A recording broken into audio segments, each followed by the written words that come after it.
A millionaire believed his secret love affair was perfectly hidden, whisking his mistress away to a luxurious mansion.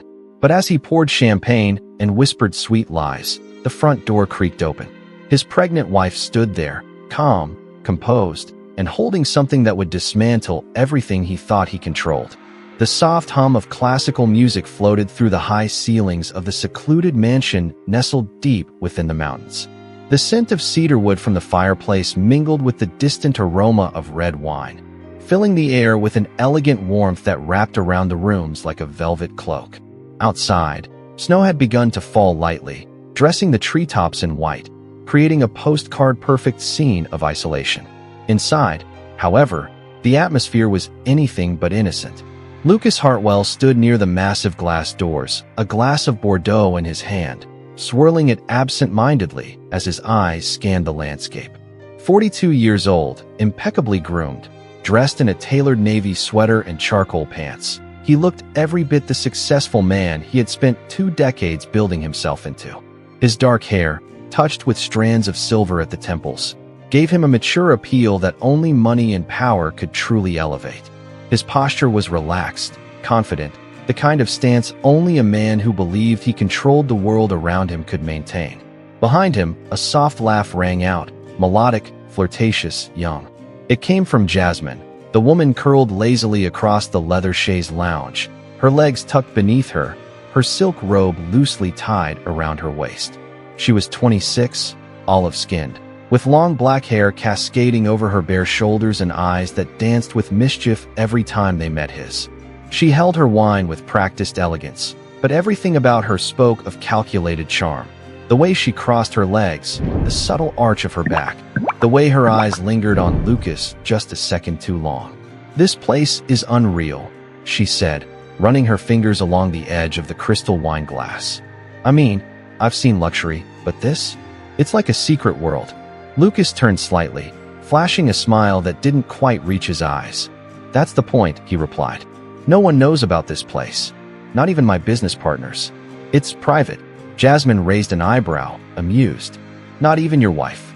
He chuckled, sipping the wine. "Especially not her."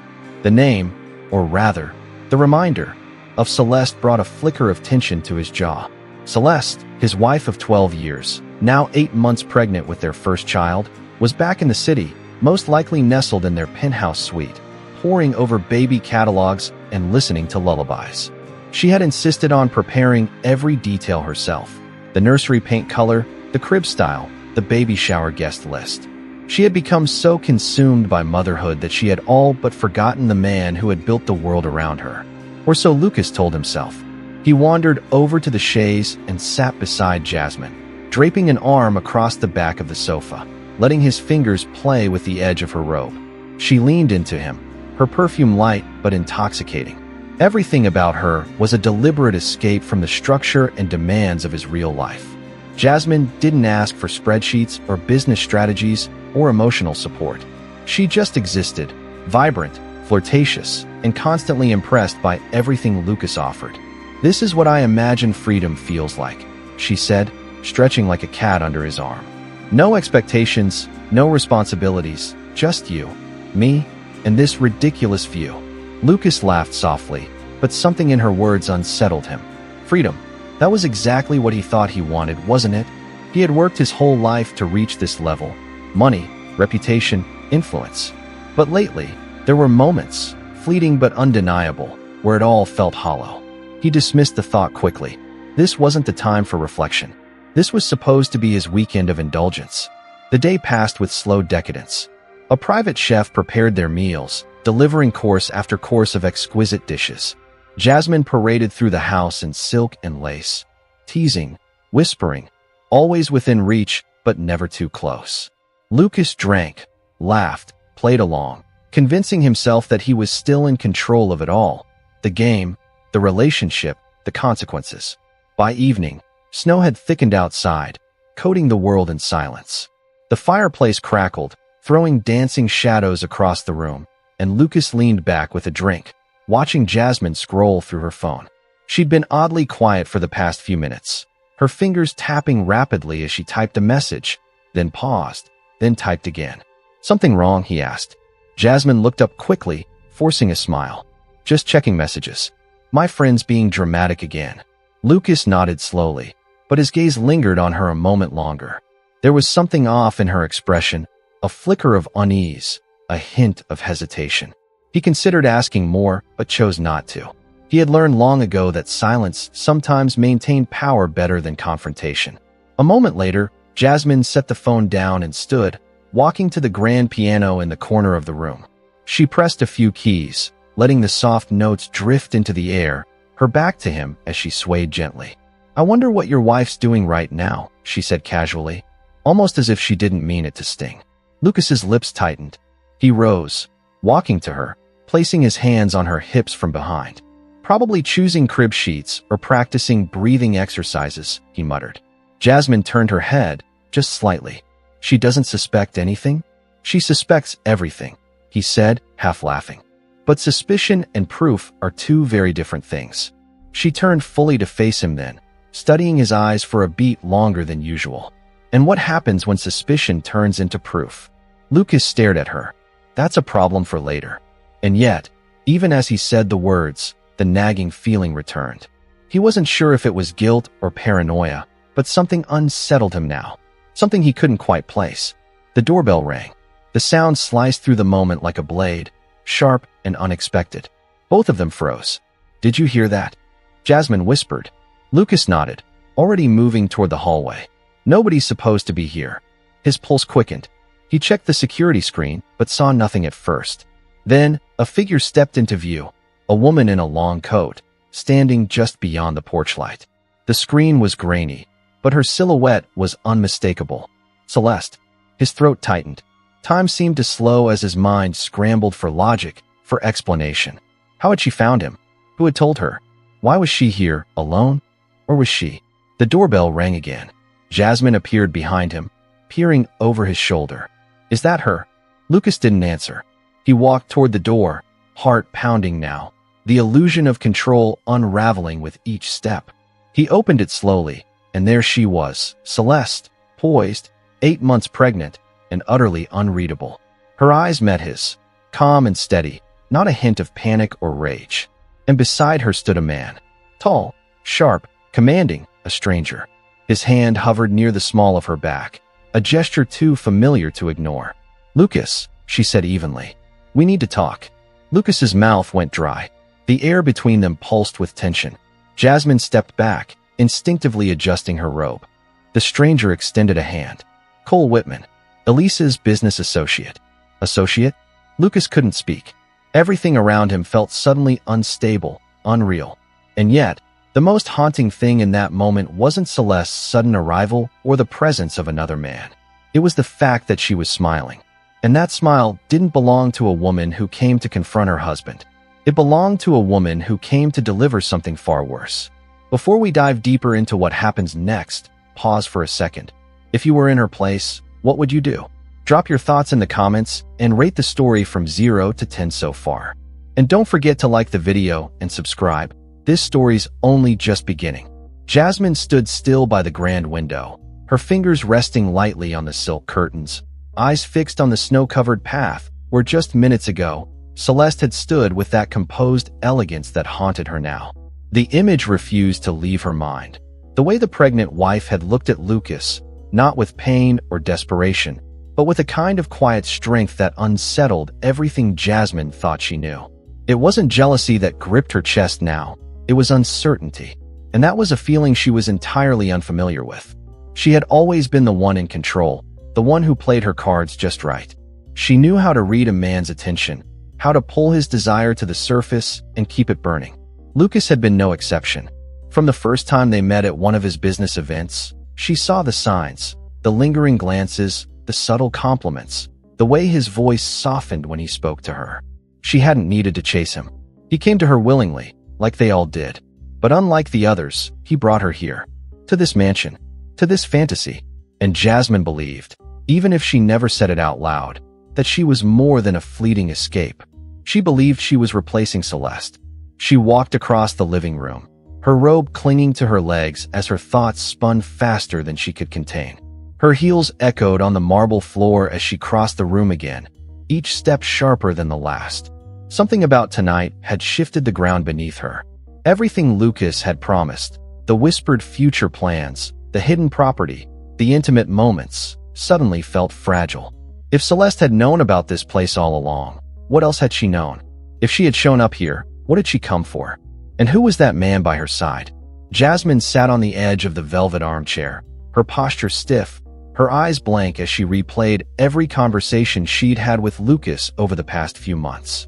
He had always painted his wife as dull, as someone clinging to a marriage that was already over in his heart. He made it sound like she was a placeholder, an obligation. Jasmine never questioned it. Why would she? He bought her gifts without hesitation. He kissed her in places he said were never meant for his wife. He whispered that she made him feel alive again. She drank in his attention like fine wine, heady, intoxicating, convincing. But Celeste's presence tonight shattered that illusion. Her poise, her calm demeanor, and that subtle smile that barely touched her lips. It wasn't the face of a woman who was breaking. It was the face of a woman who had already won. And that terrified Jasmine more than any confrontation could have. She thought she'd be fighting a desperate, broken wife, someone she could dismiss and mock behind closed doors. But what she saw was entirely different. It was strategy. It was silence filled with meaning. It was a warning, delivered without a single threat spoken aloud. Lucas entered the room moments later, his expression tense, his shoulders slightly hunched. He moved slower now, less sure of himself. That didn't go unnoticed by Jasmine. She watched him carefully, her arms crossed, waiting for him to speak. But he didn't, not immediately. He poured himself another drink, downing half of it in a single gulp before finally looking at her. She shouldn't have come here, he said, voice low, almost bitter. Jasmine raised an eyebrow. And yet she did, with another man. Lucas frowned, placing the glass on the edge of the fireplace mantel. He's just a business contact. Jasmine tilted her head slightly. He didn't look like a business contact. He looked like someone she trusts. Someone who's been by her side for more than just deals and paperwork. Lucas turned away, running a hand through his hair. I don't have time to explain every detail. But I think I deserve to know something, don't you? Jasmine snapped, her voice sharper than before. You brought me here, Lucas. You made me believe this place, this entire weekend, was ours. Now your pregnant wife shows up like she owns the place, and you're acting like it's just a minor inconvenience. He turned to her then, eyes dark with frustration.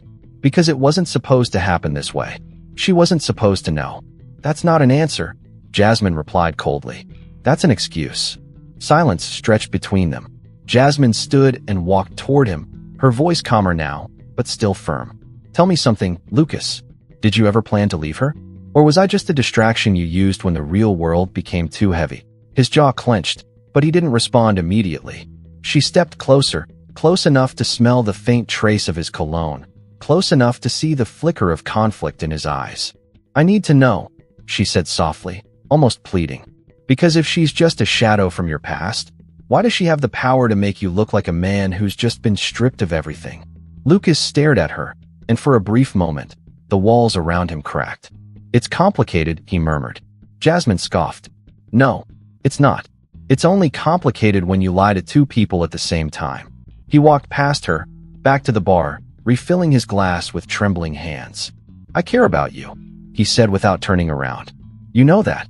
But not enough to choose, Jasmine replied. Not enough to make her leave. Lucas exhaled slowly. I didn't bring you here to hurt you. I brought you because I thought I could have something separate, something untouched. Jasmine's heart twisted at those words. Something separate, something untouched. As if she were a secret to be stored away, a convenience tucked between meetings and family dinners. She had believed in something more, a future, a promise. But now she wasn't sure if any of it had ever been real. Do you think she'll come back? Jasmine asked quietly. Lucas hesitated. I don't know. Because if she does, Jasmine continued, I think I already know who you'll choose. And in that moment, it was no longer about jealousy or territory. It was about truth. The unspoken truth that lingered in the corners of the mansion, in the heavy silences between sentences, in the way Lucas's voice faltered every time he spoke of his wife. Jasmine turned away from him, walking slowly toward the hallway, each step echoing louder than the last. She knew her place now. Not the future queen. Not the new beginning. just the chapter he never intended to finish. But somewhere in her chest, pride still burned. And she would not let herself be discarded without leaving a mark, even if she had to become the storm that tore everything down. The city lights twinkled beneath a blanket of dusk as Celeste Langston stood silently by the window of her penthouse, her hands gently resting on the curve of her swollen belly. 8 months along, and every movement within her felt like a gentle reminder that time was slipping forward, that life was changing, even if everything around her seemed to be standing still. She had spent most of the day in silence, moving from room to room, touching the objects that once made this place feel like a home. A framed photo from their honeymoon, a crystal vase gifted by his parents, a designer armchair Lucas insisted on importing from Italy. Each item told a story, and each story, she now realized, had become irrelevant. The man she had built a life with, the man who once looked at her like she was the center of his universe, was no longer hers. Not in spirit, not in presence, and perhaps not even in name. Her phone buzzed on the kitchen counter. It was another message from her mother, asking how she was feeling, reminding her to rest, suggesting names for the baby. Celeste read the text, but didn't reply. She appreciated the concern, but there were things no one could help her with. Not her mother, not her friends, not even the therapist she had secretly begun seeing when the marriage started to feel more like a contract than a connection. There was a growing weight inside her that had nothing to do with the child she carried. It was the weight of betrayal, of humiliation, of knowing that while she sat here alone, folding tiny baby clothes and planning a nursery theme, her husband was out in some hidden corner of the world, whispering affection to another woman. And yet, she didn't cry. She hadn't cried in weeks. The tears had dried up long ago, replaced by a cold clarity that only comes when something inside a person breaks. Not loudly, but quietly, like the silent fracture of a porcelain vase dropped on a soft carpet. She walked into the bedroom, sat down on the edge of the bed, and stared at the half-empty closet. She had stopped asking questions the day she realized Lucas wasn't even trying to lie anymore. His excuses were lazy, his absences growing longer, his apologies mechanical. There had been lipstick stains once, faint, but unmistakable. Perfume that didn't belong to her. A hotel charge on the credit card for a place they had never stayed together. And yet, she said nothing. She simply observed, like a scientist studying a dying star. Not because she didn't care, but because she needed to understand how far he would go. And now she knew. She reached for her journal from the nightstand, a leather-bound book she had begun keeping months ago when her intuition first started whispering. She flipped through the pages, reading old entries written in a steadier hand than she had today. Notes about missed dinners, cold touches, empty conversations. Details that seemed insignificant in isolation, but formed a devastating pattern when laid out side by side. On one page, she had even drawn a timeline, marking the frequency of his overnight trips, cross-referencing them with the dates of unspoken tension between them. It wasn't just suspicion. It was evidence. It was reality. As she closed the journal, her eyes drifted toward the photo on the dresser. It was from a gala 2 years ago, Lucas in his tuxedo, her in a satin emerald gown, both of them smiling for the cameras, the epitome of a power couple. But even then, the cracks had begun to show. She remembered the argument they had in the car afterward, something about a business associate she had smiled at for too long. He accused her of disrespect. She had laughed, confused by his sudden jealousy. But now she understood. It wasn't about her. It was about control, about possession. Lucas wasn't threatened by the man. He was threatened by the idea that Celeste might still command attention. And now that she no longer did, not in his eyes, at least, he no longer needed to pretend. The sound of footsteps echoed down the hallway. Celeste turned toward the door just as her assistant, Maya, entered the room holding a folder. "The documents you requested," she said softly, placing the folder on the nightstand. Celeste nodded, her voice calm. "Thank you, Maya. Did you manage to get a hold of him?" Maya hesitated. "He's not answering, but his secretary said he's out of town on business." Business? The word felt almost comedic now. Celeste smiled faintly and opened the folder. Inside were bank statements, asset evaluations, and legal papers. She had already spoken to her lawyer discreetly. She wasn't filing anything yet, but she needed to be prepared. If Lucas wanted to play in the shadows, She would make sure he knew how it felt when light was finally cast upon them. Maya lingered for a moment, unsure if she should leave. Is there anything else I can do? Celeste looked at her assistant, sensing the worry behind her professional expression. Yes, she said. Call Cole Bennett. Tell him I'll meet him for lunch tomorrow. Maya's eyebrows lifted slightly in surprise, but she nodded and left without a word. Celeste stood again and walked back to the window, her hands now resting protectively over her stomach. Cole. He had been a colleague once, then a friend, and more recently, a confidant. He had always respected her, not because she was Lucas's wife, but because she was Celeste. Strong, insightful, capable. Their conversations had grown deeper lately, not flirtatious, but layered with a kind of understanding that only those who have been quietly betrayed can recognize in one another. As the night wore on, Celeste remained awake, her mind working like clockwork. She wasn't plotting revenge, not in the dramatic sense. She wasn't interested in shouting matches or courtroom battles. She was preparing to reposition herself, to take control of what he thought was his alone. The company, the investments, the legacy they built together, none of it would slip through her fingers. She would not be the humiliated wife left behind in the shadows. She would not allow her child to grow up watching her mother shrink under the weight of someone else's power. When dawn broke, painting the sky in faint shades of orange and lavender, Celeste was already dressed. She stood in front of the mirror, adjusting her coat, brushing her hair, slipping into heels that she hadn't worn in weeks. Pregnancy had made her body change, but it hadn't changed her mind. It had only sharpened it. As she stepped out of the apartment, the crisp morning air hit her face like a whisper of awakening. She walked with purpose, her steps steady, her silence louder than any scream. The city moved around her, cars rushing by, pedestrians glued to their phones, the usual noise of daily chaos. But within her, there was only stillness. A focused, burning stillness. As the car pulled up and she slid into the back seat, she gave the driver the address of the restaurant where she was to meet Cole. It wasn't just a casual lunch. It was the beginning of a new chapter, one where Lucas would no longer dictate the narrative. One where Celeste Langston would rise not as a wife scorned, but as a woman who had been underestimated for far too long. And as the vehicle sped through the streets, she didn't look back. There was nothing behind her worth holding on to anymore. What mattered was ahead. And this time, she would not wait to be invited into the room. She would own it. The restaurant was nestled on a quiet street corner, its minimalist exterior giving no indication of the exclusivity that pulsed behind its frosted glass doors. Inside, the lighting was warm, the scent of roasted spices drifted softly through the air, and every table was arranged with just enough space to ensure discretion. It was a place where high-stakes conversations were held in low tones, where deals were sealed between courses, and where power wore the face of civility.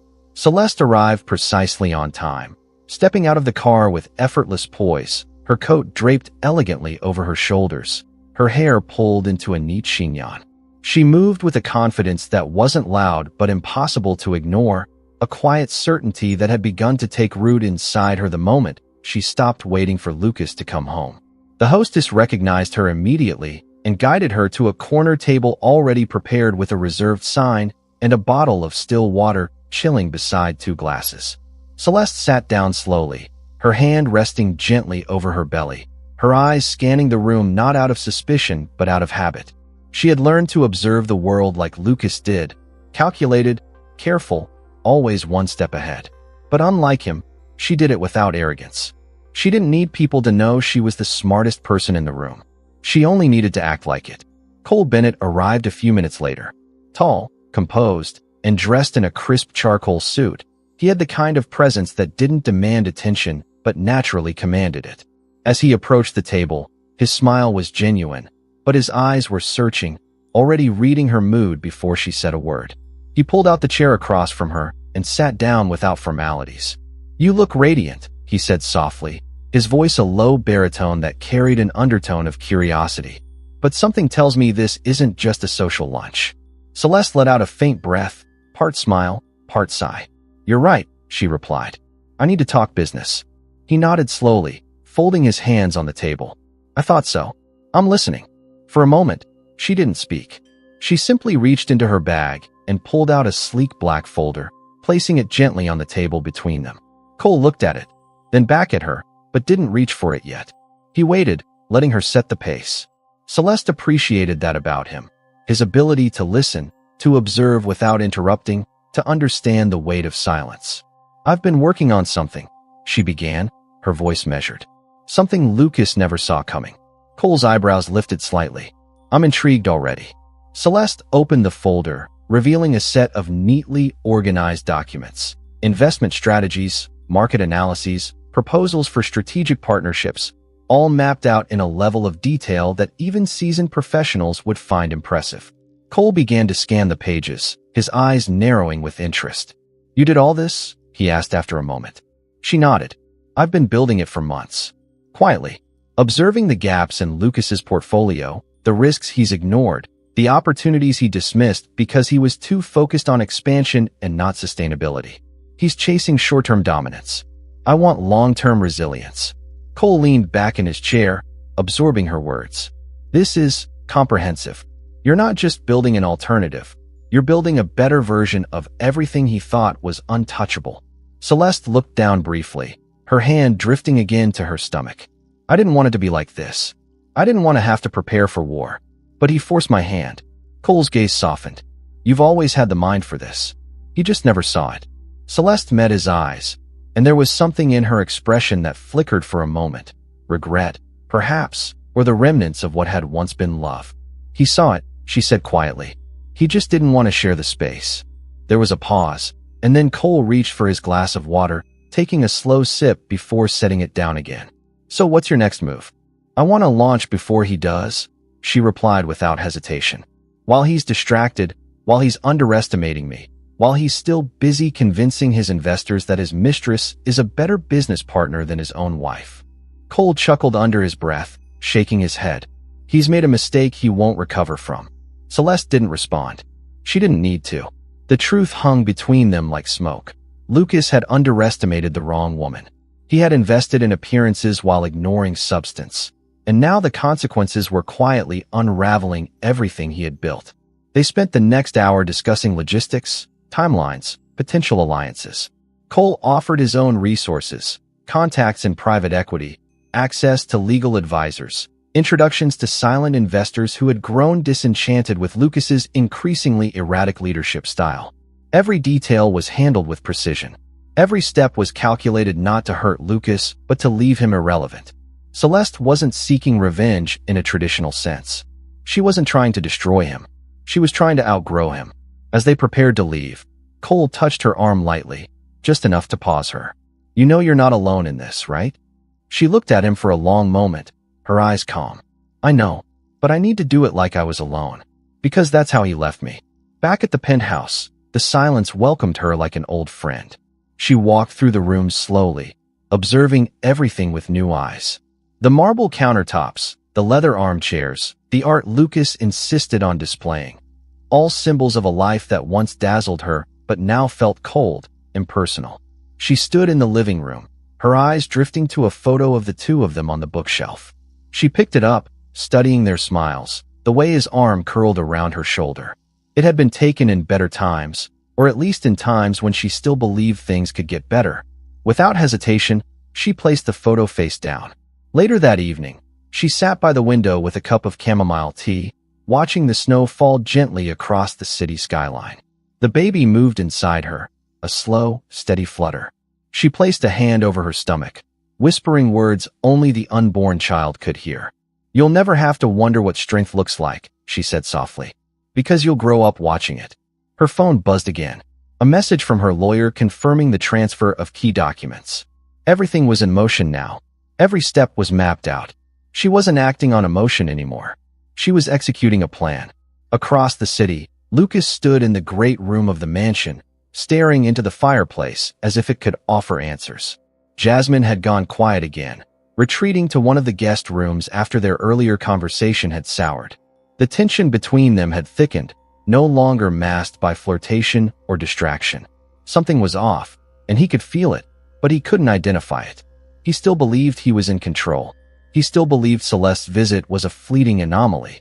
He hadn't yet realized that she wasn't knocking on doors anymore. She was building her own. and when he finally turned to look behind him, he would discover there was no one left to follow him. The morning sun filtered through the towering glass windows of the mountain mansion, casting long beams of light across the polished marble floor. The snow outside glistened under the pale orange hue of dawn, but inside the house, the atmosphere was starkly different. Tension had begun to seep through the walls like smoke, invisible yet suffocating. Lucas stood in the kitchen, staring at the espresso machine as it hissed softly, his mind miles away. The scent of roasted coffee beans filled the air, but it did nothing to calm the restlessness growing in his chest. The events of the previous night played in loops in his mind. Celeste's unexpected arrival, her composure, the man who accompanied her, the unspoken message behind their presence. Something about the entire encounter gnawed at him, an itch beneath his skin he couldn't scratch. He had expected tears, accusations, maybe even begging. Instead, she left him with silence, and that was far worse. He didn't know what she was planning, and for the first time in years, he realized he had no idea what was going on inside her mind. Jasmine entered the room moments later, barefoot, her robe cinched tighter than usual, her expression a mixture of exhaustion and suspicion. She didn't speak at first, simply poured herself a glass of water and leaned against the island counter. Her eyes watched Lucas carefully, analyzing his every movement. He barely looked at her, absorbed in his thoughts, which only irritated her more. She had spent months working her way into his life, playing the perfect companion, entertaining his whims, molding herself into what he wanted her to be. But now she was starting to realize she had walked into a situation far more complex than she anticipated. She thought she was winning. Now she wasn't so sure. "Did you even sleep last night?" she asked, breaking the silence. Lucas didn't answer immediately. He took a slow sip of his espresso before replying, "A few hours." Jasmine crossed her arms. "You've been distant since she showed up." "She surprised me. That's all," he muttered. "That's not all," she snapped. "You haven't said a word about what she wanted. What did she come here for, Lucas? What did she say?" Lucas set his cup down a little too forcefully. "She didn't say much." "Exactly," Jasmine replied coldly. "And that's what worries me." Lucas looked at her now, eyes sharp. "What do you mean?" "I mean no woman shows up unannounced like that, heavily pregnant, with another man by her side, just to say hello," she said, her voice low but firm. "She's not stupid. She's planning something." Lucas ran a hand through his hair, frustration bubbling just beneath the surface. "I know she's planning something. I just don't know what. And that doesn't bother you?" "Of course it does," he snapped. "But I can't fight a ghost. I can't react to something I can't see." Jasmine shook her head slowly. "Maybe you've underestimated her." Lucas's jaw clenched. He didn't like hearing that, even if it was true. He had spent years building his image, his empire, his life with precision. He made mistakes, yes, but he always believed he was 3 steps ahead of everyone else. Yet Celeste's arrival had shattered that illusion. She hadn't screamed, she hadn't wept, she hadn't begged for explanations. She simply appeared, left her silence behind, and vanished, taking all his assumptions with her. Later that day, Lucas received a call from one of his business advisors. The tone on the other end of the line was polite but cautious, the kind of measured concern that masked deeper issues. "There's been some movement in one of your accounts," the advisor said. "It's probably nothing, but I thought you should be aware." Lucas furrowed his brow. "What kind of movement?" "Transfer requests, document access logs, some unusual traffic in your shared portfolio data." Lucas's grip on the phone tightened. "Who accessed it?" There was a brief pause. "Well, Celeste." Lucas felt his heart thud once in his chest. "How?" "She still has joint authorization on certain assets," the advisor replied. "Technically, nothing illegal, just unusual."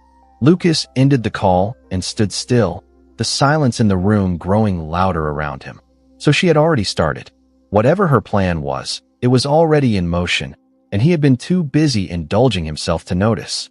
He stormed into his office, logged into his accounts, and started scrolling through the activity logs. What he found wasn't overt sabotage, but it was methodical, quiet, strategic. Celeste wasn't making loud moves. She was adjusting positions, shifting permissions, flagging clauses that he had long forgotten existed. She was tightening her grip on the very structure he thought was his alone. That night, while Jasmine was in the bathroom, Lucas sat alone on the balcony, the cold air biting at his skin. He stared at the stars above, wondering when exactly things had started to slip through his fingers. He had always believed he was too powerful to be blindsided. But now, each detail felt like a warning bell he had ignored for too long. Every time Celeste had asked him about a contract, every time she questioned a deal, every time she had stayed quiet when he dismissed her, those were the moments he should have paid attention to. She had learned everything by watching him, and now she was using it. When Jasmine joined him on the balcony, she wrapped a blanket around herself and stood silently beside him. After a long pause, she asked, "Do you still love her?" Lucas didn't answer right away. "It's complicated," he said eventually. Jasmine looked at him. "That's not a no." He turned toward her, searching for the right words, but none came. She stared at him for a moment longer before walking back inside, leaving him alone once again. The next morning, another call came, this time from one of his secondary investors. The tone was colder.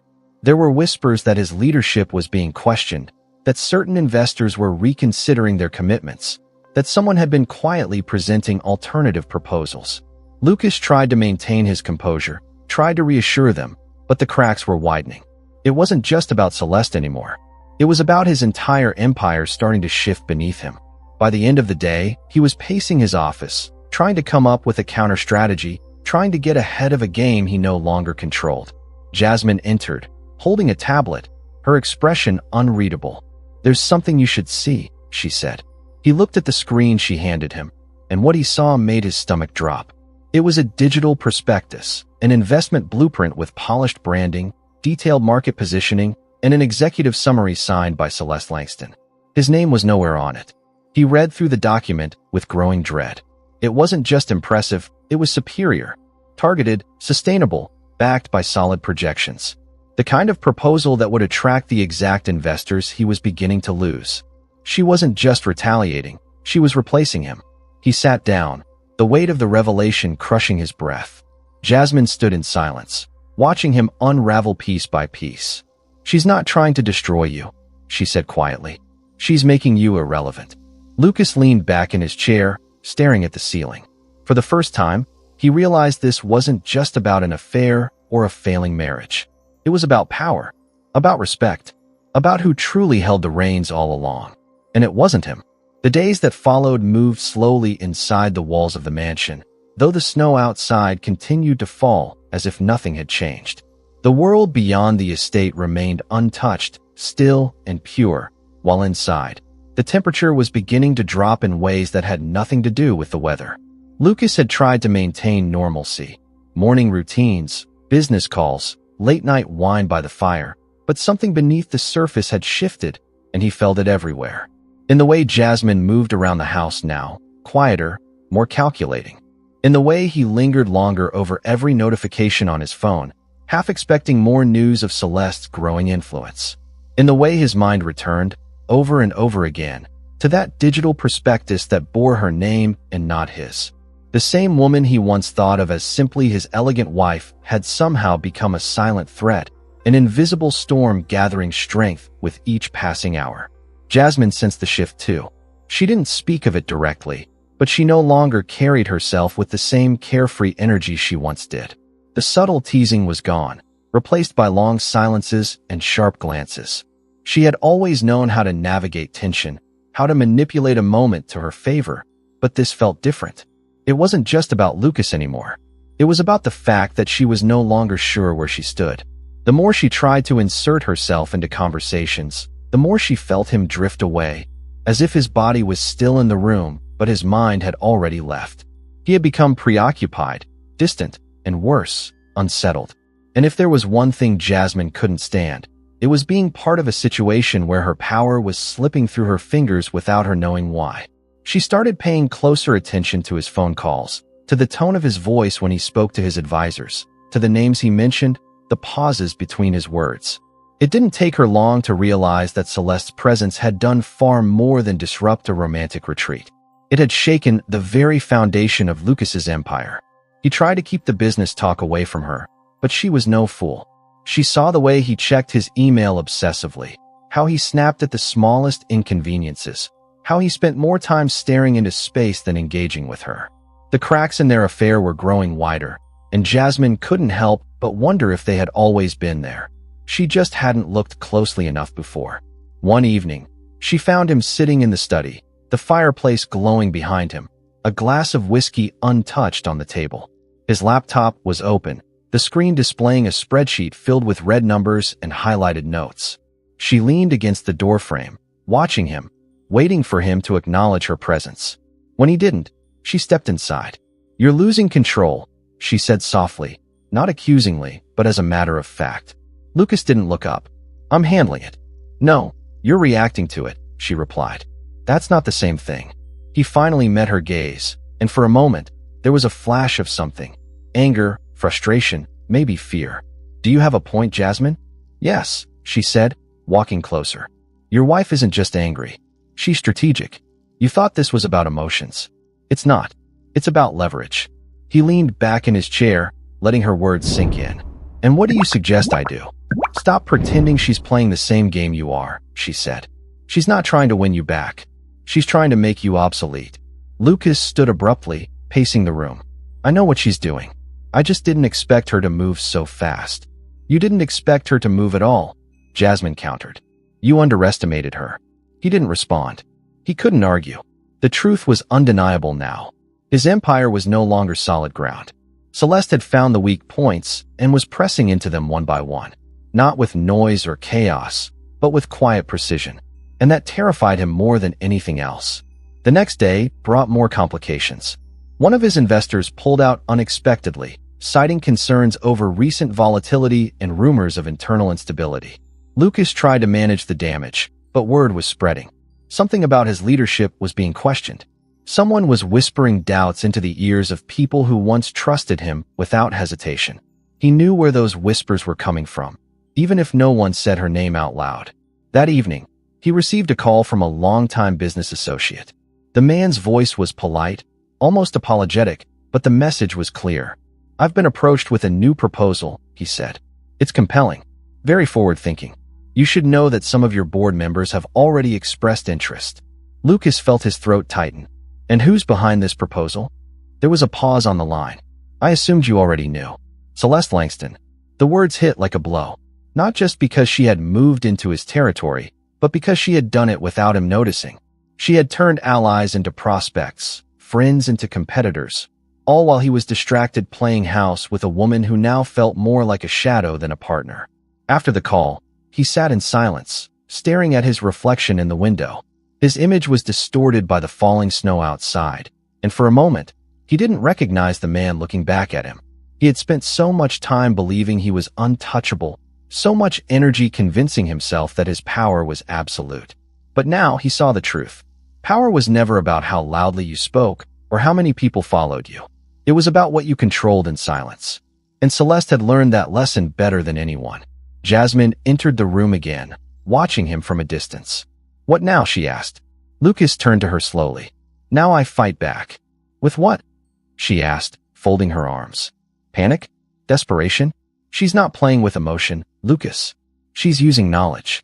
Strategy. You can't beat her by throwing punches in the dark." He looked at her, realizing she was right. He needed a plan, not a reaction. He needed to understand her next move before it happened. But for the first time in years, he wasn't sure he could. That night, Jasmine found herself alone in the guest room, staring at the ceiling, wondering how she had ended up in the middle of a war she hadn't prepared for. She had come here expecting luxury, promises, maybe even a place in Lucas's future. But now she saw the truth. She was a spectator in someone else's game, a temporary comfort in a story that was being rewritten without her consent. She didn't know if she had a role anymore, or if she ever really did. Lucas stood in his office again, staring at the digital proposal Celeste had authored, trying to decipher the deeper layers behind each sentence. It wasn't just a business move. It was a message. She wasn't trying to compete with him. She was showing him she no longer needed him. And as the hours passed and the snow continued to fall, Lucas began to understand something he had never truly believed before. Celeste wasn't just taking control of the business. She was taking control of her story, and he was no longer the main character. The snowfall had thickened overnight, blanketing the winding roads that led to the secluded mansion in an untouched sheet of white. It was early morning, and silence dominated the space inside and outside the house. the kind of silence that amplifies thoughts, tightens anxiety, and draws out the ticking seconds. Lucas sat in the lounge area, nursing a coffee that had long gone cold. His eyes were fixed on the fire, though his mind wasn't focused on anything in particular. His body was present, but his thoughts drifted from one scenario to another, none of them comforting. The room around him, filled with the scent of burnt cedar and the lingering perfume of Jasmine's presence, now felt too quiet. Each sound, wood cracking, a gust of wind brushing the windows, the soft creak of furniture, sounded louder than usual, unnatural almost, like the house itself was reacting to the growing tension within its walls. Jasmine walked in slowly, wearing one of his shirts, her bare legs moving across the floor in deliberate, sultry steps, but her expression betrayed her usual confidence. She had been trying, for days, to re-establish her influence over the energy between them, but nothing seemed to work. Lucas remained distracted, disconnected, and increasingly impatient. She noticed the bags under his eyes, the faint tremor in his fingers, the way his phone never left his hand, even when he wasn't actively using it.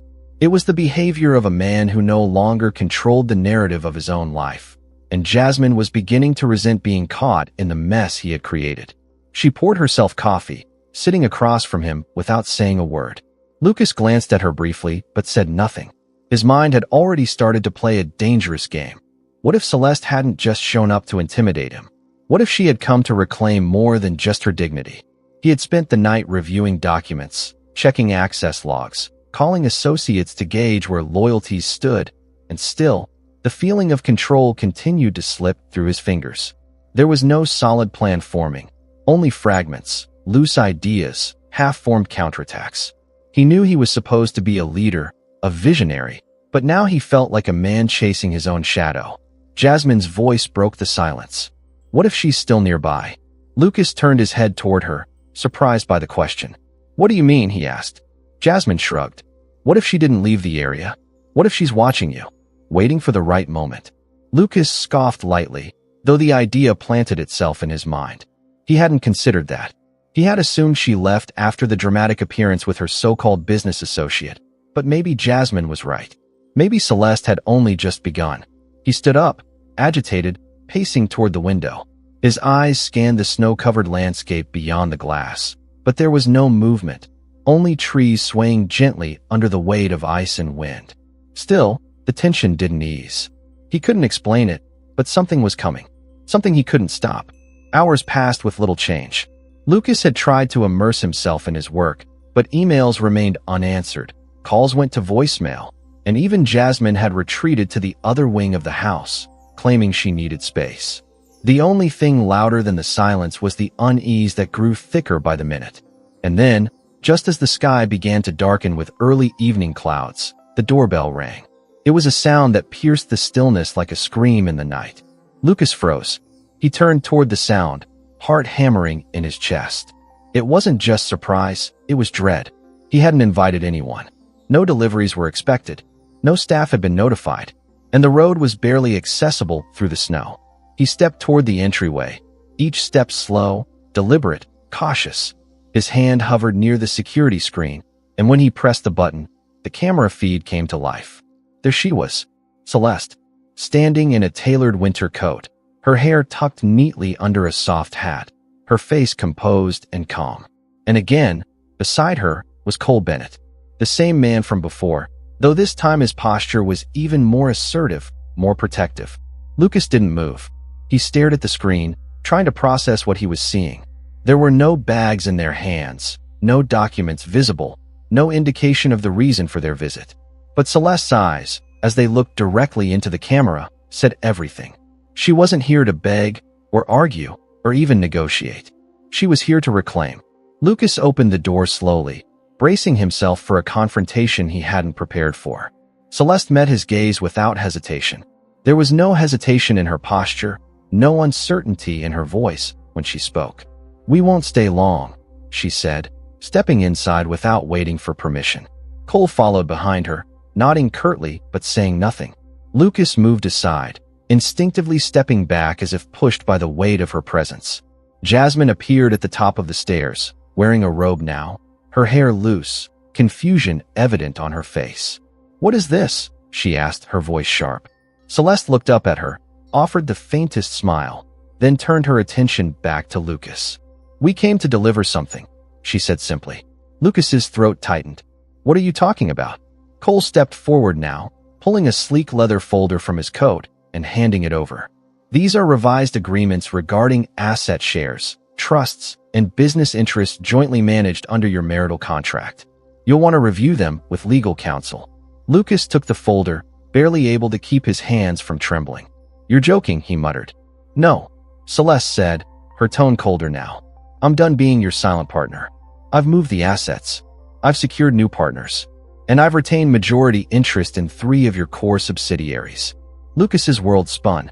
He opened the folder, scanning the documents, his eyes darting from page to page. The language was airtight.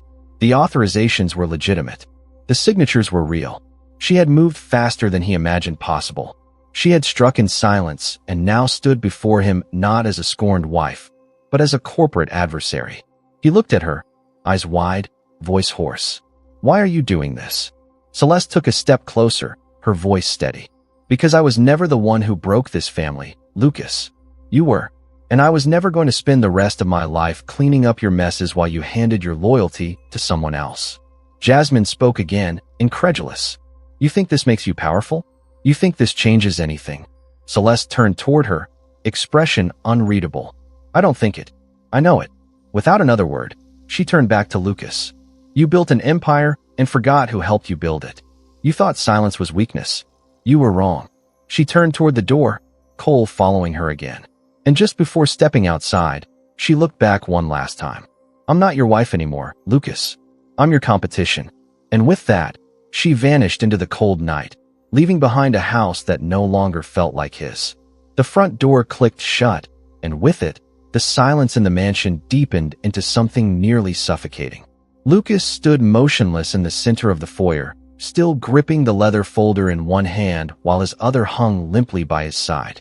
He could feel his pulse in his throat, pounding like a drumbeat beneath his skin. He wanted to believe it was a bluff. He wanted to believe there was some flaw in the documents, some loophole, some technicality that would make it all disappear. But as he flipped through each page again, the cold weight of reality settled deeper in his chest. Celeste had not only found a way to legally restructure their shared holdings, she had done it so seamlessly, so quietly, that by the time he realized what was happening, it was already too late. She had moved beyond emotion, beyond vengeance. This wasn't a desperate act of retaliation. It was a strategic business maneuver executed with surgical precision. Jasmine lingered by the staircase, her face pale, her expression unreadable. She was dressed in the same robe she wore when Celeste arrived, but now, all pretense of confidence had drained from her posture. She looked at Lucas as if seeing him for the first time, as if trying to gauge whether the man she had seduced still held any semblance of power at all. "Are you going to say something?" she asked eventually, her voice quiet but edged with growing frustration. Lucas didn't respond. He simply walked into the study and dropped the folder onto his desk with a loud slap that echoed through the room. He pulled off his blazer and tossed it over the back of a chair before sinking into the leather seat. He stared at the folder as if it might come alive and reverse everything inside it. Jasmine followed, arms crossed tightly over her chest. "She humiliated you," she said, not hiding the bitterness in her voice. "She walked in here like she owns this place." Lucas rubbed his temples, trying to block out her voice. "She does," he muttered, almost to himself. Jasmine stiffened. "What?" "She owns more than you think," he said, leaning forward and resting his elbows on his knees. "Those assets, those companies, she didn't just reposition them. She leveraged the contracts we signed years ago, the ones I thought didn't matter." Jasmine moved closer. "Then fight her. Hire someone. Counteract it. Do something." "I can't fight what's already signed and sealed," Lucas snapped. "She was smart enough to execute everything through channels I never paid attention to. Everything she did was legal, binding, and strategically flawless. I can't even claim misconduct because the authorizations are all legitimate." Jasmine's frustration boiled over. "So what? You're just going to let her walk all over you? After everything you've built?" Lucas turned to her sharply. "I didn't build it alone," he said. "That's the part one forgot. And now I'm paying the price." Jasmine stared at him in disbelief. She had never seen him like this, broken, humbled, reflective. It unsettled her more than she cared to admit. She had fallen in love with a man who commanded rooms with confidence, who made decisions without hesitation. Now he looked like a man drowning in his own consequences. She wanted to yell, to shake him out of it, to force him back into the role of the invincible leader she had idolized. But deep down, she knew that the shift had already occurred. Celeste hadn't just taken his assets. She had taken his confidence, his control, his identity. Meanwhile, across town, Celeste and Cole sat in a private office high above the city skyline. The room was sleek, modern, and bathed in natural light from floor-to-ceiling windows. It was the headquarters of one of Cole's subsidiary investment firms, a place where only a handful of people had access, and even fewer understood the magnitude of the deals discussed within its walls.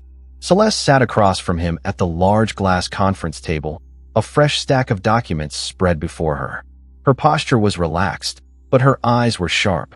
She had never felt more focused, never felt more alive. She was no longer the silent figure standing behind her husband's empire. She was now the architect of something entirely her own. Cole leaned back in his chair, studying her. "You executed that flawlessly," he said. "I've seen hostile takeovers with less coordination." Celeste smiled faintly. "It wasn't hostile. It was overdue." He nodded, tapping his fingers on the armrest. "Lucas won't go down quietly. You know that." "I'm not asking him to go down," she replied. "I'm just showing him he's no longer the only one capable of building something great."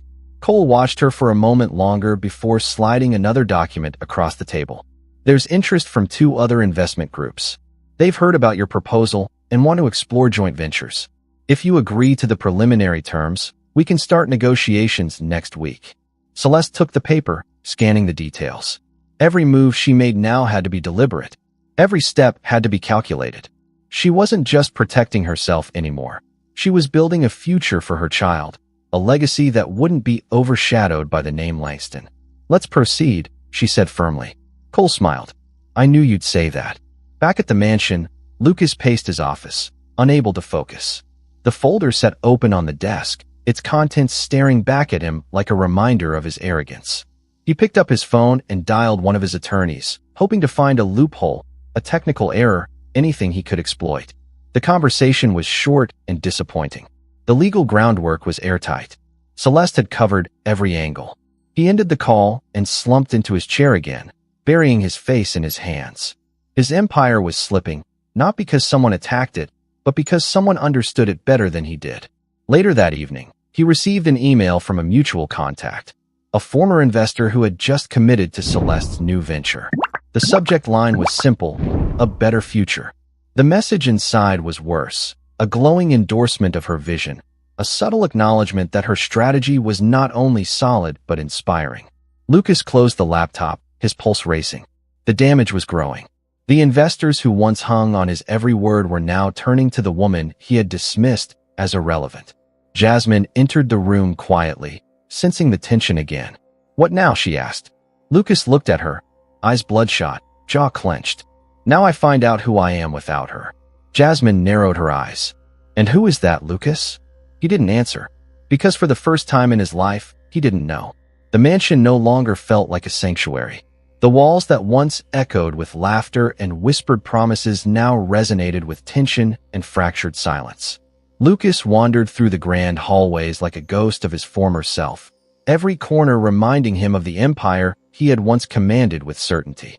The paintings that lined the corridors, the polished marble floors, the chandelier that sparkled above the spiral staircase. None of it offered comfort anymore. All of it felt like a monument to his arrogance, a reminder that power without awareness is nothing more than a ticking clock toward collapse. And the ticking had grown louder, faster, more insistent. The illusion he had crafted so carefully was cracking, piece by piece, and he could feel the weight of its collapse in every breath he took. Jasmine had stopped asking questions. She moved through the house with the demeanor of someone who knew the end of a story but refused to say it out loud. She no longer sought his attention, no longer tried to provoke him into intimacy or conversation. She had shifted into self-preservation mode, calculating her next move in silence. The woman who once curled around him like silk now seemed wrapped in her own armor, distant, restrained, unreadable.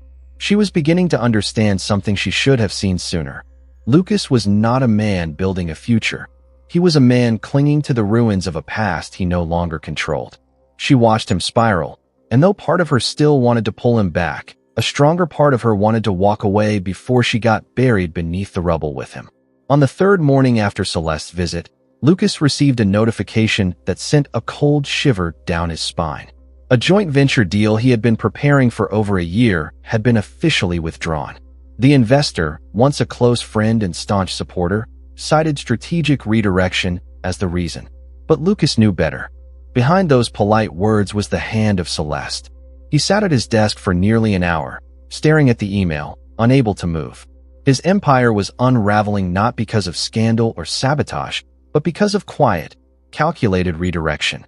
Celeste wasn't destroying him out of vengeance. She was replacing him out of competence. She didn't need to shout, didn't need to broadcast her moves. She was winning because she understood the game better than he did, and worse, because she had been playing it from the shadows for far longer than he realized. He called an emergency meeting with his core advisory board. Half of them declined to attend, citing scheduling conflicts. The other half joined the video conference with stiff politeness and forced smiles. As Lucas tried to reassure them, laying out a new strategy, offering revised projections, promising aggressive growth in the next quarter, he could see it in their eyes. They weren't listening. They were already somewhere else, already aligning themselves with a future that no longer had him at the center. One by one, they nodded along, but no one asked questions, no one offered input, no one showed interest. It was the corporate equivalent of a funeral, and Lucas was the only one unaware that he was the one being buried. After the call, Lucas remained seated in the conference room, staring at his reflection in the glossy surface of the table. He looked older than he remembered, more fragile. The man who once commanded attention with just a glance now looked like a man chasing his own shadow. Jasmine walked in quietly, holding a glass of whiskey. She placed it in front of him without a word and sat across from him. For a long moment, neither of them spoke. Then, she finally broke the silence. "It's over, isn't it?" Lucas didn't answer immediately. He picked up the glass, studied the liquid for a moment, then drank it in one gulp. He set it down slowly and looked at her. "Not yet," he said. Jasmine raised an eyebrow. "What's left to save?" "Me," he replied softly. "I have to find a way to survive this." Jasmine shook her head. "You can't rebuild what's already been taken. You don't just need to survive. You need to understand who you were when you let it fall apart." Her words stung more than he expected. He stood up and walked toward the window, staring out at the white expanse of snow that now looked more like a burial ground than a retreat. He thought about the early days of his career, the hunger, the fire, the sleepless nights spent chasing deals and building trust. Somewhere along the way, he had stopped chasing purpose and started chasing image. He built a life that looked perfect from the outside, but had hollowed out from within. He traded loyalty for excitement, substance for spectacle, and now he was standing in the ruins of his own creation. The following evening, another blow landed. A news article began circulating through industry channels, subtly praising a new business initiative led by Celeste Langston and Cole Bennett. The tone was admiring, the language carefully chosen, but the message was clear. A new power player had entered the arena, and it wasn't Lucas. His name wasn't even mentioned in the article, not as a competitor, not as a former partner, not even as a footnote. He had been erased, not with malice, but with irrelevance. That hurt more than anything else. To be forgotten by a world he once dominated. He printed the article and stared at it for hours, rereading every line, memorizing every subtle implication. He imagined the look on Celeste's face when she read it, imagined her satisfaction, her quiet pride. He wondered if she had smiled, if she had felt vindicated. And then he wondered something that pierced deeper than anything else. Did she feel free? Later that night, Lucas wandered through the mansion alone. He entered the guest room Jasmine had been using, looked at the open suitcase on the bed, the scattered clothes, the abandoned makeup bag on the counter. He walked into the closet and saw that some of her clothes were already gone. She hadn't said it yet, but he knew. She was preparing to leave. She wasn't going to wait for him to collapse completely. She was going to save herself before the walls came down. And he couldn't blame her. He walked through the house until he found himself in the master bedroom, the one he used to share with Celeste. It looked untouched, almost sacred, like a museum exhibit frozen in time. He sat on the edge of the bed and stared at the vanity, the faint imprint of where her perfume bottles once stood, the drawer where she kept her journals, the mirror that once reflected a life he thought was permanent. He imagined her there, brushing her hair, smiling gently, unaware of how temporary everything had become. Or maybe she knew all along and had simply chosen silence over confrontation.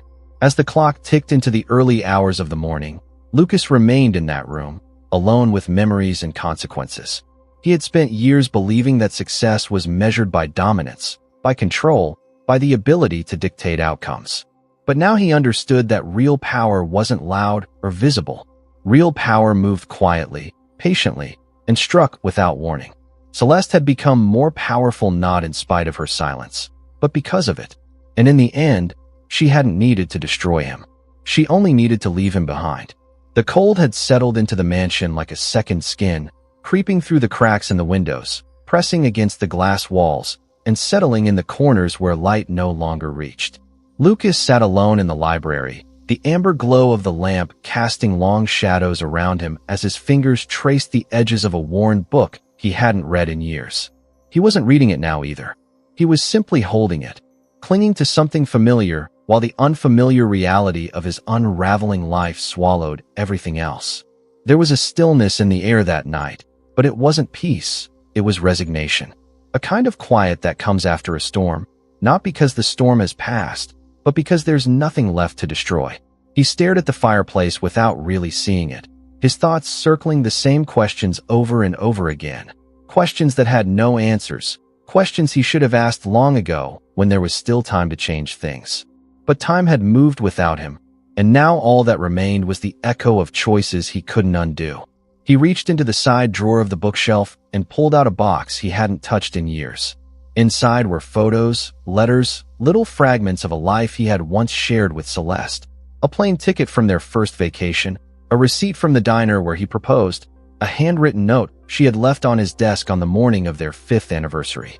He held that note now, unfolding it slowly, eyes scanning the familiar handwriting. It was simple, barely a few lines, but it hit harder than any confrontation ever could. In all the noise, I hope you still hear me. In all the light, I hope you still see me. And when you forget everything else, I hope you remember how we started. He didn't remember reading it back then. He had likely skimmed it in a rush, kissed her forehead absent-mindedly, and left for a meeting that felt more urgent than a quiet moment with his wife. He read the note again now, and again, and again, each time feeling the weight of everything he had taken for granted pressing harder against his chest. He leaned back in the chair and closed his eyes, letting the silence settle again. He tried to remember the last time he had truly looked at her, not just seen her face, but really looked into her, into the woman who had stood by him when no one else believed in his vision, the woman who had held his secrets, managed his crises, softened his hard edges, and gave him a name that meant something beyond contracts and numbers. He remembered their long nights in the early days, building their business from a cramped apartment, eating takeout while reviewing spreadsheets, celebrating small wins with cheap wine and big dreams.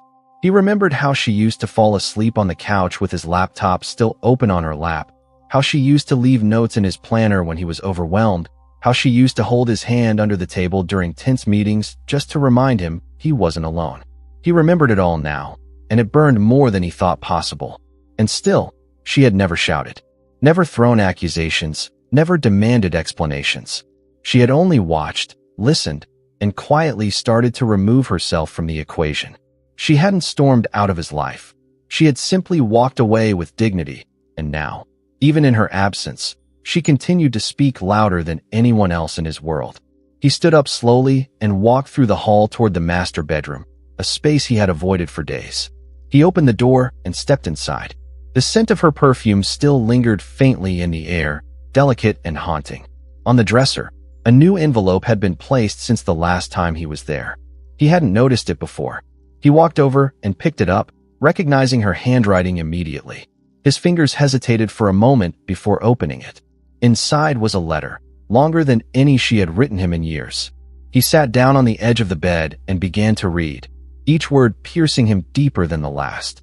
"Lucas, I never intended to compete with you. I never wanted to fight for power in a world we were supposed to build together. But somewhere along the way, you forgot that I was part of this, that I mattered beyond what I could do for you. I stood by you when we had nothing. I defended you when others mocked your vision. I protected your reputation even when it cost me my peace. But you traded all of that for illusions. You chased youth, novelty, attention. You forgot that strength doesn't always scream. Sometimes it whispers, sometimes it watches, sometimes it waits. And when it decides to walk away, it doesn't come back.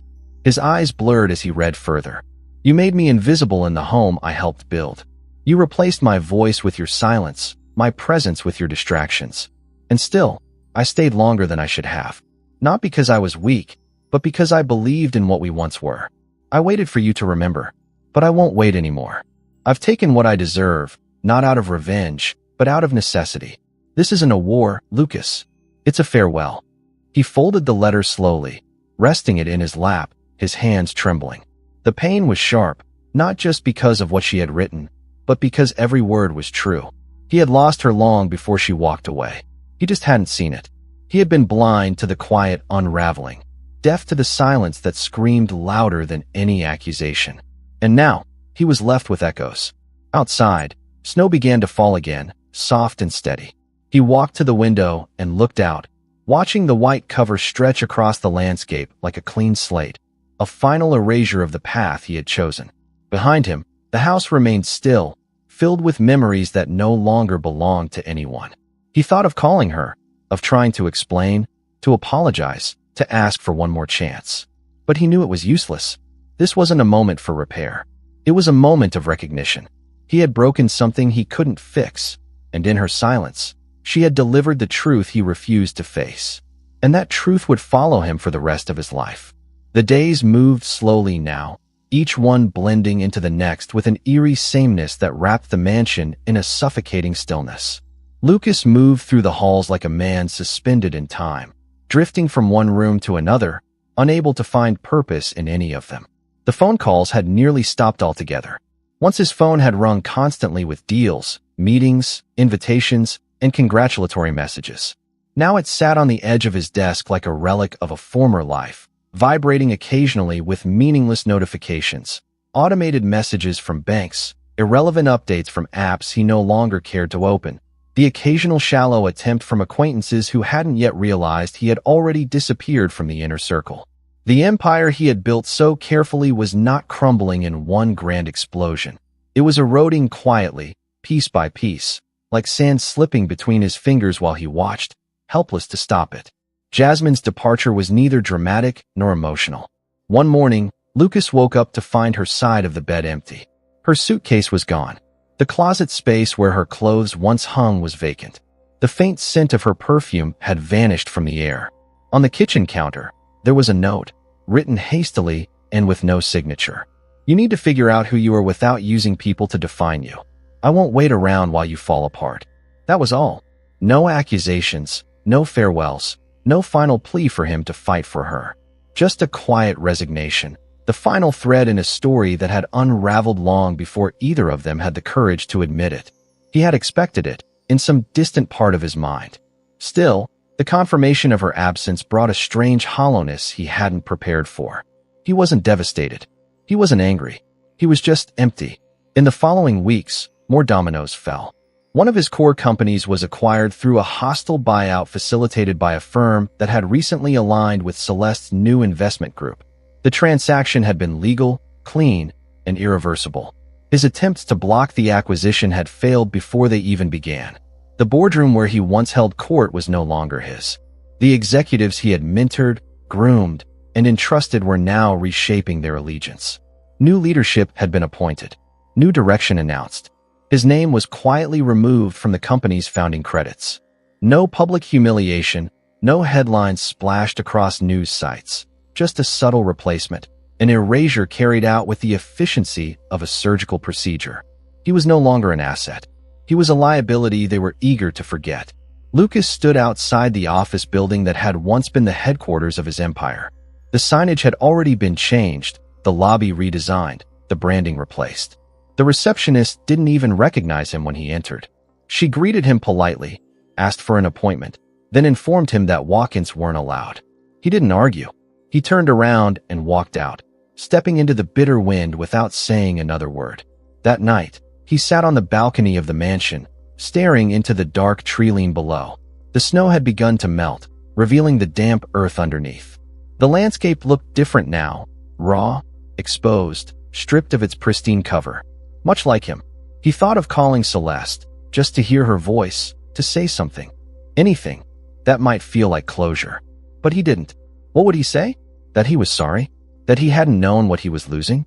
That he missed her? None of it would matter now. She had given him every opportunity to change course. She had warned him without words, offered chances without ultimatums. And he had wasted them all. He poured himself a drink and sat in silence. His mind drifted to old conversations, small moments he had once dismissed, now replaying with painful clarity. He remembered how she used to pause after asking him questions, giving him time to respond, even when he didn't.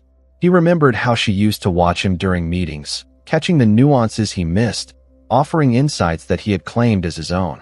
He remembered how she handled delicate negotiations with grace while he soaked up the praise.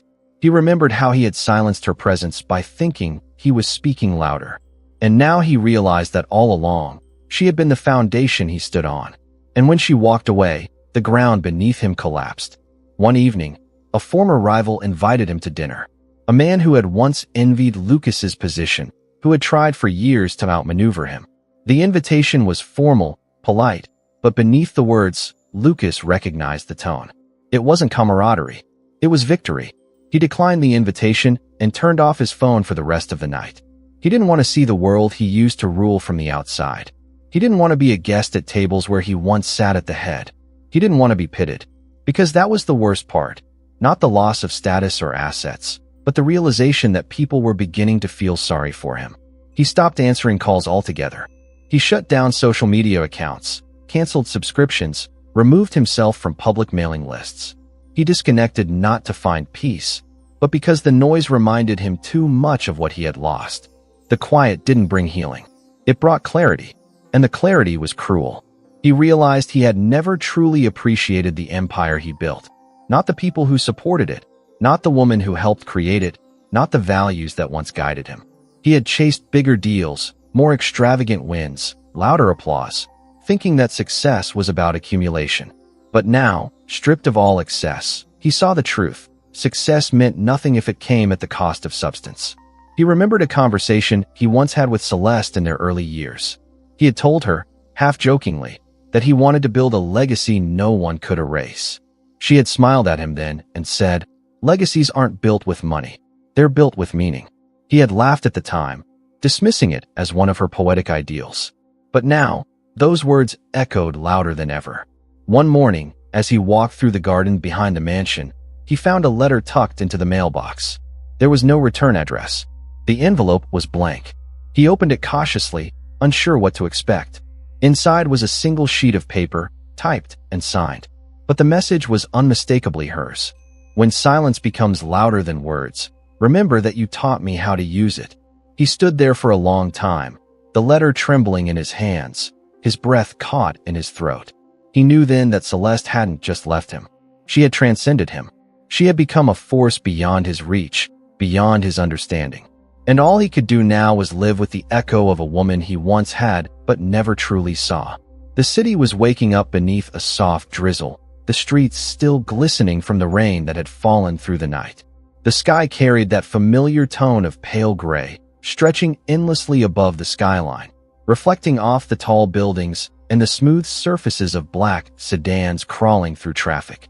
Inside a quiet, modern apartment perched high above the city, Celeste stood at the window, cradling her newborn in her arms. The baby was wrapped in a delicate cream-colored blanket, his tiny fingers curling gently against her skin. The morning light filtered softly through the sheer curtains, casting a calm glow across the room. There was peace in this space, a kind of stillness that came not from silence, but from clarity. A different kind of power pulsed through the air now, a gentle, grounded strength, the kind that doesn't shout but anchors everything around it. This was not just a new chapter. It was an entirely different story. The apartment was elegant but not extravagant. Clean lines, warm wood, and soft textures made it feel like a home rather than a statement. It didn't resemble the cold grandeur of the mansion she had left behind. It didn't carry the weight of marble or the echo of empty rooms designed to impress rather than comfort. Here, everything had been chosen with purpose. The books on the shelves, the photographs on the walls, the handmade crib nestled in the corner. They were reflections of who she had become. No longer defined by a title, no longer hidden behind another's name. She had rewritten her identity in every detail of this space. And it wasn't just for her. It was for the little life she now held close to her heart. A new life, a clean beginning. Cole walked in from the kitchen, carrying 2 mugs of tea, setting one beside her before sitting on the nearby couch. He didn't speak at first. He knew these early mornings were sacred to her. He simply sat, watching the soft expression on her face as she looked down at her son. The baby shifted slightly, his mouth parting as he settled into sleep again. Celeste ran her finger gently over his cheek and then turned her gaze toward Cole, offering a quiet smile. "He's perfect," she whispered. Cole nodded. "He is, just like his mother." There was a moment of stillness, a soft pause in time. Celeste looked out the window again, watching the city move, watching the world continue without hesitation. So much had changed, and yet everything outside looked the same. But within her, there was no doubt. Everything was different. She had stepped out of a life that once defined her and into a future she had shaped with her own hands. She didn't need headlines or grand announcements to feel powerful. Her strength came from knowing she had rebuilt herself from the ruins, piece by piece, without ever compromising her soul. She had watched Lucas fall not because she pushed him, but because he stood on foundations built of ego and illusion. He had confused silence with weakness, and now he lived surrounded by echoes of what he once had. She had given him years of her life, loyalty without condition, support without praise. And when he chose to trade that for fleeting satisfaction, she didn't fight him. She simply stepped aside and let the weight of his choices take him down. That was her greatest act of defiance, choosing peace when he expected chaos, building when he expected her to break. Cole sipped his tea, glancing toward the baby. "Have you thought of a name yet?" Celeste smiled thoughtfully, running her hand over the baby's head. "I've been thinking," she said. "I want his name to mean something. I want him to grow up knowing he came from strength, from choice, from a mother who never let herself be defined by someone else's shadow." Cole nodded, understanding her without needing her to explain further. That had always been one of his greatest qualities, his ability to hear what wasn't spoken. As the morning stretched on, Celeste moved through her day with a quiet rhythm. Feeding, bathing, resting, managing work calls with her team, reviewing partnership proposals, and overseeing the final stages of a new investment fund designed to support women-led ventures. Her schedule was full, but not chaotic. It was purposeful, intentional, balanced. She no longer had to beg for space in meetings, no longer had to explain herself in rooms where she once had to prove she belonged. Now, people leaned in when she spoke. Now, decisions carried her signature. Now, she was no longer just a presence in someone else's empire. She was the architect of her own. And while Lucas struggled in the silence of his empty estate, chasing ghosts of former power, Celeste lived in a space filled with movement, life, and renewal. She didn't waste time wondering if he missed her, or if he regretted what he had done. She had already received her closure, not in words or apologies, but in the simple act of reclaiming her life and watching herself thrive without him. That was the truest form of vindication, not revenge, not confrontation, but transcendence. Rising above what was meant to diminish her, becoming more than anyone expected, especially him. That evening, as the sun dipped below the skyline and the city lights began to flicker to life, Celeste stood once more by the window, her son resting quietly in her arms. She whispered to him, her voice soft and steady.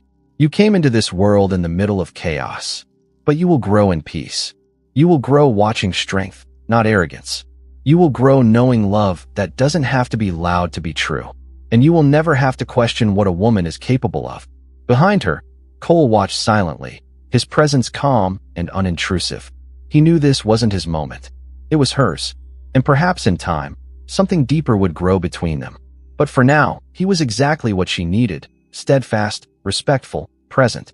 As the city pulsed below and the stars began to peek through the haze above, Celeste smiled to herself. Not because she had won, but because she had endured. Not because she had conquered, but because she had chosen herself. And in that choice, she had rewritten everything.